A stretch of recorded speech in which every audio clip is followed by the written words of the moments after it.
요즘에 뉴스를 보다 보면 참 어느 때나 쉬운 시기는 없었지만 참 어려운 때를 우리가 살아간다는 것들을 보게 됩니다. 이제는 정말 지구촌이 너무나 가까워져서 어느 한 나라만 잘 산다고 해서 그 나라만 잘 살 수 없는 모든 나라들이 아주 밀접하게 외교적으로 또 정치적으로 경제적으로 아주 밀접하게 연관되어 있는 것을 보게 됩니다. 지진으로 또 전쟁으로 또 폭우로 홍수로 혹한으로 정말 많은 곳에서 어려움을 겪고 정말 이렇게 많은 전쟁의 위협들이 있을까 싶을 만큼 정말 국가와 국가 간의 전쟁의 긴장이 굉장히 많이 높아져 있고 저희 대한민국도 예외 없이 어느 때보다 아주 높은 수위로 위협을 받고 있는 그런 때를 저희가 살고 있습니다. 그래서 최근에 이제 이상기온 때문에 많이 듣게 되는 멘트가 관측 이래로 이런 말을 많이 듣게 되는 것 같아요. 관측 이래로 정말 한꺼번에 비가 쏟아져서 관측 이래로 가장 낮은 혹한이 찾아와서 정말 많은 예측하기 어려운 그런 어려움들을 겪어갑니다. 그래서 우리가 정말 비단 이제 성경에 있는 예언들을 말하지 않아도 많은 분들이 정말 이제 우리가 마지막 때를 살아가는 것 같다 그렇게 말하시는 것을 듣게 됩니다. 오늘 저는 본문의 말씀을 통해서 우리가 그리스도인으로서 마지막 때를 어떻게 살아갈 것인가 함께 은혜를 나누려고 합니다.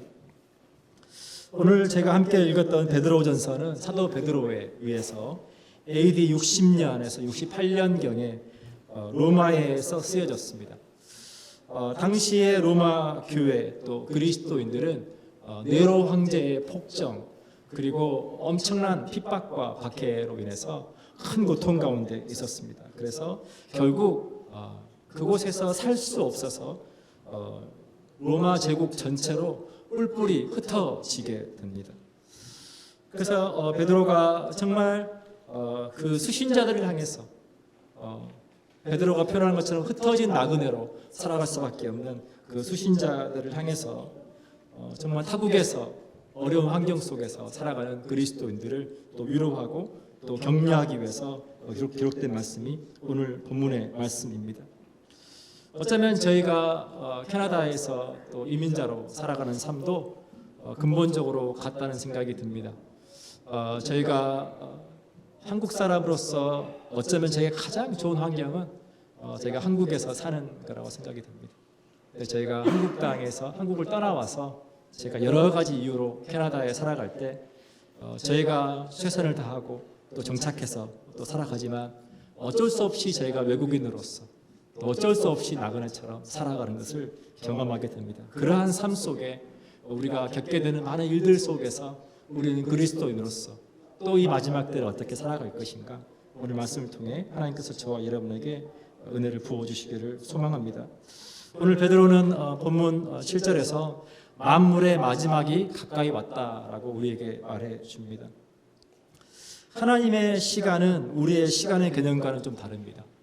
베드로 후서 3장 8절에서 베드로는 이 하나님의 시간에 대해서 우리에게 설명해 줍니다. 주께는 하루가 천년 같고 천년이 하루 같다. 하나님의 시간과 다른 우리의 시간. 주님께서 다시 오겠다라 약속하셨는데 언제 주님께서 다시 오실지 우리에게 그 날과 시를 가르쳐 주시지 않았습니다. 그래서 제가 성경을 읽을 때 마지막 때라고 하는 표현을 우리가 묵상할 때 우리가 기억할 것은 시기를 말하는 것이 아니라 우리가 마지막 종말의 때를 살아간다라고 하는 영적으로 우리가 깨어 있어서 살아가야 된다라고 하는 의미로 여러분들께서 이해하시면 좋을 것 같습니다. 그래서 성경이 우리에게 말하기를 그날이 도적같이 임할 것이다. 사람들이 평안하다, 안전하다 할 때 도적같이 그날 임할 것이라고 우리에게 말해주고 있습니다. 정말 이 시대의 변혁의 아이콘이라고 할 수 있는 이 아이폰을 개발한 이 애플사의 CEO였던 스티브 잡스, 여러분 기억하실 거예요. 안타깝게 이제 암으로 유명을 달리했지만 그 스티브 잡스가 스탠퍼드 대학교의 졸업식 연설에서 본인이 17살 때 읽었던 정말 자기 인생의 큰 전환점을 주었던 한 문장에 대해서 소개를 했습니다. 제가 여러분들에게 그 문장을 소개해 드리려고 합니다. 하루하루를 인생의 마지막 날처럼 살아간다면 언젠가는 다른 길에 서 있을 것이다.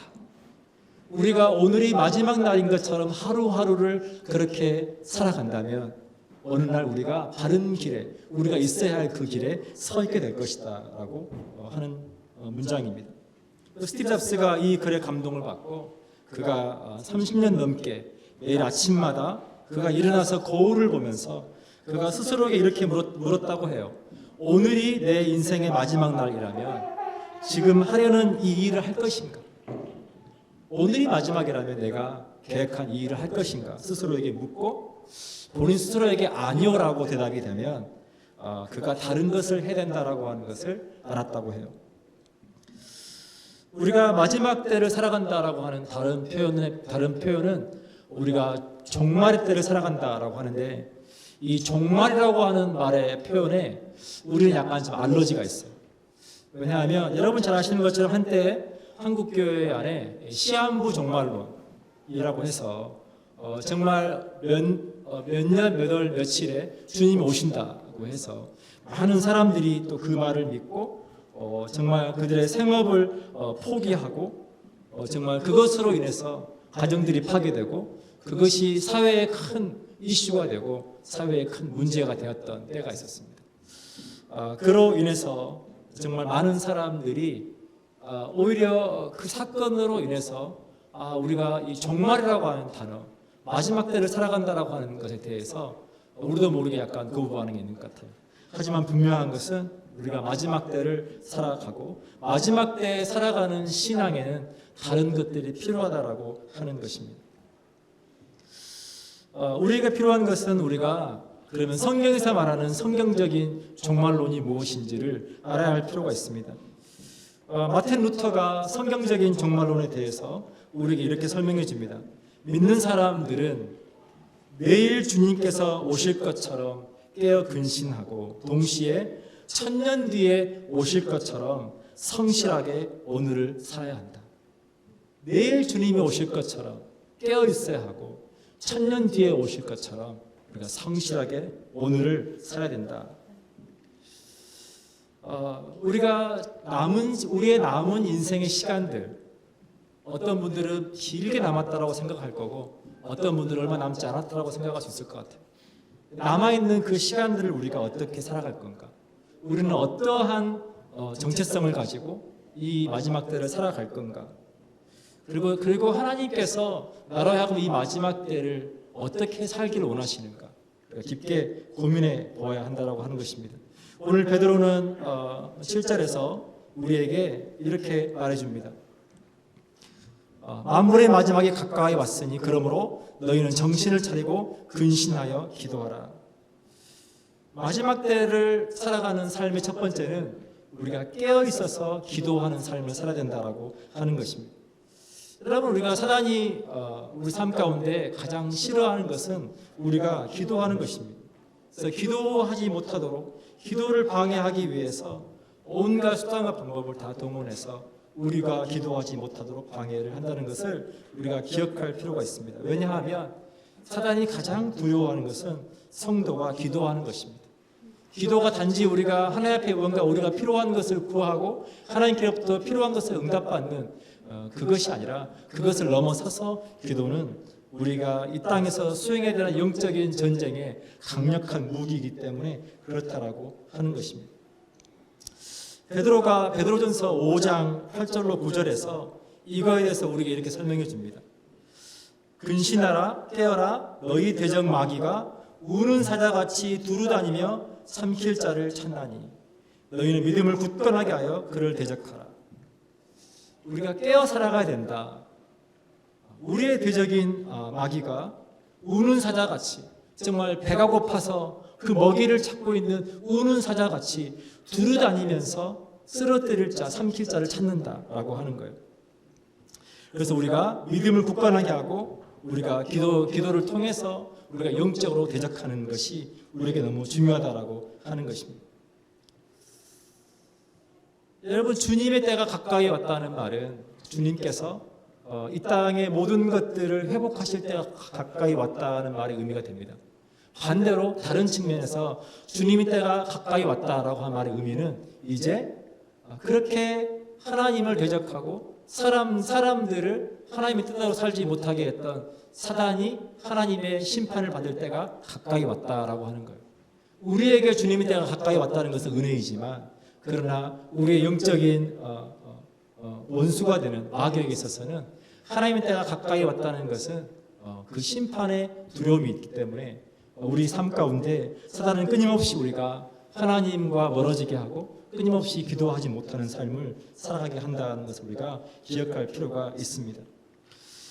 마가복음 9장 28절로 29절에 보면 제자들이 예수님께 이렇게 묻습니다. 주님, 우리는 어찌하여 귀신을 쫓아내지 못하였습니까? 자기들은 아무리 기도해도 귀신을 못 쫓아내는데 예수님께서 쫓아내신 후에 예수님께 묻는 겁니다. 그래서 예수님께서 이렇게 말씀하시죠. 기도 외에는 다른 방법이 없다. 근데 왜 기도가 그런 능력이 있느냐? 우리가 기도할 때 하나님께서 우리를 대신해서 그 하나님의 능력으로 그분의 일들을 이루어 주시기 때문에 우리가 기도해야 된다라고 하는 것입니다. 사랑하는 여러분, 저와 여러분의 삶 가운데 하나님께서 오늘 또 함께 하십니다. 함께 하실 때 우리가 하나님의 그 능력을 덧입어 살아가는데 정말 중요한 것은 우리가 깨어 있어서 기도하는 것입니다. 무시로 때를 따라서 여러분, 우리가 정말 시간을 내고 우리가 장소를 정하고 또 그리고 우리를 위해서 또 우리 자녀들을 위해서 또 우리 교회를 위해서 또 그리고 누군가 기도가 필요한 이들을 위해서 우리가 기도할 때 우리의 삶에 또 그들의 삶에 우리 교회에 하나님의 역사하심이, 하나님의 능력이 나타난다라고 하는 것입니다. 두 번째로 베드로는 마지막 때를 어떻게 살 것이냐, 8절에서 우리에게 이렇게 말해줍니다. 무엇보다도 뜨겁게 서로 사랑할지니 사랑은 허다한 죄를 덮느니라. 뜨겁게 서로 사랑하라. 사랑하는 여러분, 저희 양무리 공동체는 정말 뜨겁게 사랑하는 공동체라고 믿습니다. 세상에서 세상 사람들이 가지고 있는 가치관은 give and take예요. 좋은 의미에서도 give and take입니다. 내가 누군가에게 뭔가를 주면 또 내가 뭔가를 받고 그것이 모든 것의 기본 원리죠. 그냥 좋지 않은 의미에서도 give and take입니다. 눈에는 눈으로, 이에는 이로. 내가 뭔가를 당하면, 내가 뭔가를 받으면 그것을 갚아주려고 하는, 우리가 드라마를 보면 드라마의 많은 소재 중에 하나가 이 복수의 내용을 담고 있는 거 많이 보게 됩니다. 그래서 요즘에 가장 인기 있는 드라마들을 보면 이 사이다 같은 내용을 담고 있는 드라마들이 인기가 있어요. 왜냐하면 너무나 세상 속에서 불공평하고 그 속에서 억압되고 그 속에서 뭔가 뜻대로 되지 않는 그 일 속에서 그 드라마의 주인공들이 정말 사이다처럼 정말 그것들을 속 시원하게 해결해 주는 것들을 통해서, 복수하는 걸 통해서 우리가 대리만족을 얻는 것이죠. 사랑하는 여러분, 교회의 원리는 무엇입니까? 우리 그리스도인의 원리는 무엇입니까? 전혀 다른 거죠. 성경에서 말하는 우리 그리스도인 삶의 원리는 왼뺨을 맞으면 오른뺨을 돌려대라고 말합니다. 백리를 가자고 하면, 십리를 가자고 하면 백리를 가주는 것. 우리가 해를 당해도 사랑으로 대하고, 욕을 당해도 사랑으로 대하고, 고난과 핍박을 당해도 사랑으로 대하고, 우리가 복과 평안을 빌어주는 것, 축복해주는 것, 그것이 그리스도의 삶이라고 하는 것입니다. 왜입니까? 그것이 우리에게 축복이기 때문에 그렇습니다. 사랑하는 여러분, 우리가 서로 사랑하지 못할 때, 우리가 누군가 용서하지 못할 때, 이미 용서하지 못하는 그 마음이 여러분 얼마나 지옥인지 여러분들이 경험해 보셨다면 여러분 동의하실 겁니다. 베드로는 우리가 뜨겁게 사랑하되 그 사랑하는 모습이 허물을 덮어주는 것이라고 우리에게 표현합니다. 성경에 이렇게 말합니다. 미움은 다툼을 일으키지만 그러나 사랑은 허물을 덮는다. 그런데 우리가 허물을 덮는다고 할 때 오해가 있어요. 그 오해는 뭐냐면 잘못한 사람이 누군가가 잘못한 일이 아무것도 없는 것처럼 그냥 덮어져 버리는 그런 말의 의미가 아닙니다. 그냥 잘못한 사람이 아무 조건 없이 그냥 아무 일도 없었던 것처럼 그냥 그렇게 넘어간다는 의미가 아닙니다. 우리가 말하는 허물을 덮는다라고 하는 말의 의미는 뭐냐면 우리가 회개와 용서를 통해서 하나님의 사랑으로 관계가 회복되는 것을 의미한다라고 하는 것입니다. 우리가 신앙생활을 할 때 또 우리 교회 공동체 안에 누군가를 미워하고 누군가를 용서하지 못하고 사랑하지 못하는 것이 얼마나 그것이 우리에게 영적으로 큰 장애물이 되는지 모릅니다. 여러분 잘 아시는 코리 텐붐이라고 하는 여사가 그가 유대인들을 숨겨주었다는 이유 때문에 나치 감옥에 수용되어서 모진 고문과 고통을 당하게 됩니다. 그녀뿐만 아니라 또 그녀의 모든 가족들이 그 전쟁 속에서 다 죽고 말죠. 가족들을 다 잃고 그리고 이제 전쟁이 끝나서 이제 코리 텐붐 여사가 자유의 몸이 되고 이제 독일에 있는 지방들을 다니면서 또 교회들을 다니면서 이제 복음을 전하는 전도자가 되었어요. 그런데 이제 하루는 이 그녀의 간증 집회에 수많은 독일인들이 함께 참여하고 그들이 정말 잘못한 것에 대해서 또 회개하고 또 참회하고 그들이 예수 그리스도를 믿는 많은 역사들이 일어났어요. 이제 간증 집회가 끝나고 나서 이제 한 사람 한 사람 이렇게 나와서 악수를 하는데 저 앞에서 그 수용소에서 자기를 그렇게 모질게 고문했던 그 사람이 자기에게 걸어오는 거예요. 너무나 자기를 아프게 하고 너무나 인격적으로 자기를 모욕을 줬던 그 사람이 자기에게 걸어오는 거예요. 그래서 코리 텐붐 여사가 이렇게 하나님 앞에 말했다고 해요. 하나님, 저 사람은 안 됩니다. 하나님, 제가 저 사람만큼은 용서할 수 없습니다. 그런데 하나님께서 계속 이분 마음 가운데 사랑하라 라고 말씀하시는 거예요. 아니요, 하나님, 저는 못합니다. 저 사람만큼은 제가 용서할 수 없습니다. 사랑해라. 이것이 나의 뜻이다. 하나님께서 계속 말씀하시는 거예요. 그래서 하나님의 그 말씀에 순종하는 마음으로 자기에게 다가오는 그 사람의 손을 잡습니다. 손을 잡고 나서 그리고 안아주었다고 해요. 그 사람의 손을 잡고 안아주었을 때 놀랍게도 그 마음 가운데 그 원수마저도 사랑할 수 있는 그 마음을 하나님께서 주시더라. 내 힘으로는 도저히 불가능한데 하나님의 말씀을 따라 내가 손을 잡고 안아주었더니 하나님께서 그를 용서할 수 있는 마음을 주시더라. 요한복음 13장 34절로 35절에서 예수님께서 우리에게 이렇게 말씀하십니다. 새 계명을 너희에게 주노니 서로 사랑하라. 내가 너희를 사랑한 것 같이 너희도 서로 사랑하라. 성경에서 우리에게 원수마저도 우리를 괴롭게 하는 그 사람마저도 사랑해야 되는 이유에 대해서 뭐라고 설명해 주시냐면 내가 너희를 사랑한 것 같이 우리가 죄인 되었을 때에 예수님께서 우리의 죄를 대신해서 십자가에 죽어 주시고 그 십자가의 은혜로 말미암아 저 여러분이 구원을 받았습니다. 우리가 죄인 되었다라고 하는 말의 의미는 뭐냐면 우리가 하나님과 원수되었던 삶이다라고 하는 거예요. 하나님과 원수되었던 우리의 삶 가운데 하나님께서 우리를 긍휼히 여기시고 예수 그리스도로 우리를 용서해 주시고 그 사랑을 우리가 받았기 때문에 내가 너희에게 준 그 사랑으로 너희가 서로 사랑하라. 그래서 요한복음 13장 35절에 너희가 서로 사랑하면 이로써 모든 사람이 너희가 내 제자인 줄 아니라.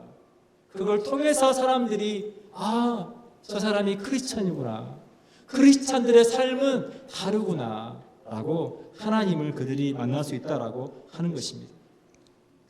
사랑하는 여러분, 우리가 마지막 때를 살아가는 삶은 우리가 뜨겁게 사랑하고 우리가 허물을 덮어주는 그 사랑을 베풀며 살아가는 삶이라고 하는 것 여러분 기억하시고 여러분 삶 가운데 그 주님의 사랑이 여러분 나누어지는 사랑이 있기를 축복합니다. 세 번째로 마지막 때를 어떻게 살아갈 것인가. 오늘 9절부터 11절의 내용을 보면 서로 대접하기를 원망 없이 하고 각각 은사를 받은 대로 하나님의 여러 가지 은혜를 맡은 선한 청지기같이 서로 봉사하라 말합니다. 마지막 때를 살아가는 우리의 삶은 청지기같이 하나님께서 맡겨주신 그 은혜를 가지고 우리가 봉사하며 살아가야 된다라고 하는 것입니다. 여러분, 우리가 누군가를 대접한다라고 하는 건 너무 귀한 거죠. 근데 여러분, 누군가를 대접할 때 오늘 베드로는 대접이 너무 귀한 거지만 그러나 원망이 없이 하라. 우리가 원망 없이 하라고 하는 이 말의 의미를 이해하기 위해서 당시 시대적인 배경을 우리가 조금 생각해 볼 필요가 있습니다. 당시의 문화 안에서는 외부인들이 오면 나그네나 또 핍박을 당하는 그리스도인들이나 그들이 오면 자기들의 집을 오픈해서 그 사람들이 이렇게 한 3일 정도 머물 수 있도록 가정을 오픈하는 것이 일반적이었어요. 당시 대부분의 모든 교회가 일반 가정집에서 드리는 가정교회였습니다. 그래서 교회를 오픈한다는 것은 가정을 오픈한다는 말과 똑같아요. 여러분, 우리가 경험을 해보지만 가정을 오픈해서 누군가 섬기는 것 얼마나 어렵습니까? 근데 그 어려운 일을 할 때 너무 귀한 일을 하면서도 우리도 모르게 우리 마음 가운데 원망하는 마음이, 불평하는 마음이 생길 수 있다라고 하는 거예요.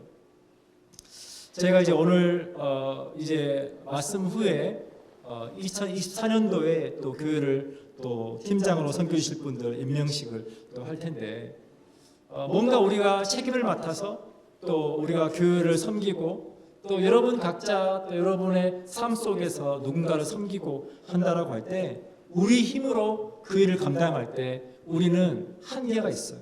우리의 사랑에는 한계가 있습니다.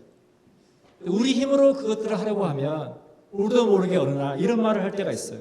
내가 어떻게 섬겼는데, 내가 어떻게 했는데. 그래서 많은 분들이 열심히 교회를 섬기는 그 일로 인해서 오히려 시험 들고 교회를 떠나는 것을 보게 됩니다.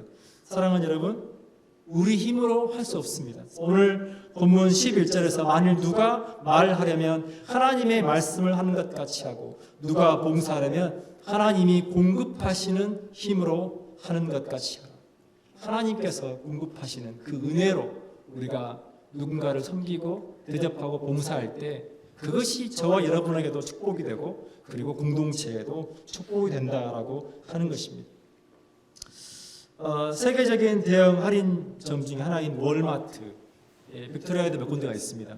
이 월마트가 아주 특별한 전략을 통해서 특별한 경영 방침을 통해서 미국 전역에서 매출 1위를 차지했다고 해요. 그 경영 원칙이 뭐냐면 10발자국의 원칙이라고 합니다. 10발자국의 원칙은 직원들이 서 있는 그 자리에서 자기의 10발자국 안에 들어오는 손님에 대해서는 책임을 지라고 하는 거라고 해요. 책임을 지고 환영하고 책임을 지고 친절하고 책임을 지고 도움을 주라라고 하는 거죠. 빅토리아에서 월마트를 가서 여러분들이 그걸 느꼈는지는 모르겠어요. 최근에 이제 점점 이렇게 사람을 줄여가는 추세이고 자동화되는 추세다 보니까 그 전보다는 확실히 주변에 또 뭔가 물건을 찾을 때도 직원들 만나기가 쉽지 않지만 월마트가 성장하고 그렇게 대형마트로서 자리를 잡을 수 있었던 비결은 그러한 사람들을 섬기고 사람들을 환영하고 사람들을 도와주려고 하는 그러한 원칙을 통해서 그렇게 했다는 거예요. 사랑하는 여러분, 초대교회 안에 이 10발자국의 원칙이 있었습니다. 정말 많은 사람들이 정말 가정을 오픈하고 그렇게 기꺼이 자기의 것을 자기의 소유로 여기지 않고 나누고 서로 섬기고 서로 세워주는 그것을 통해서 여러분 잘 아시는 것처럼 초대교회가 부흥하고 또 초대교회 교인들이 사람들로 하여금 그리스도인들이다라고 하는 칭송을 받았습니다. 사랑하는 여러분, 저와 여러분이 정말 그렇게 사랑으로 섬기는 것을 통해서 제 양머리 공동체가 사람들에게 그렇게 따뜻한 교회 공동체로 인식이 되고 저와 여러분의 삶이 그렇게 하나님 앞에 쓰임받는 복된 삶 되시기를 축복합니다. 오늘 성경은 우리에게 만물의 마지막에 가까이 왔다라고 말합니다. 사랑하는 여러분, 우리가 이 시대를 살아갈 때 우리의 삶이 그리스도인으로서 정말 깨어있어 살아가고 깨어 기도하고 서로 사랑하며 또 주신 은사를 가지고 서로 봉사하면서 우리가 충성스럽게 살아감으로 말미암아 저와 여러분의 삶이 복되고 또 우리를 통해서 우리가 있는 그 모든 공동체, 우리의 가정, 또 우리의 자녀들, 또 우리의 일터, 우리의 교회가 그렇게 하나님의 영광이 나타나는, 하나님의 은혜가 있는 복된 공동체가 되기를 축복합니다. 기도하겠습니다.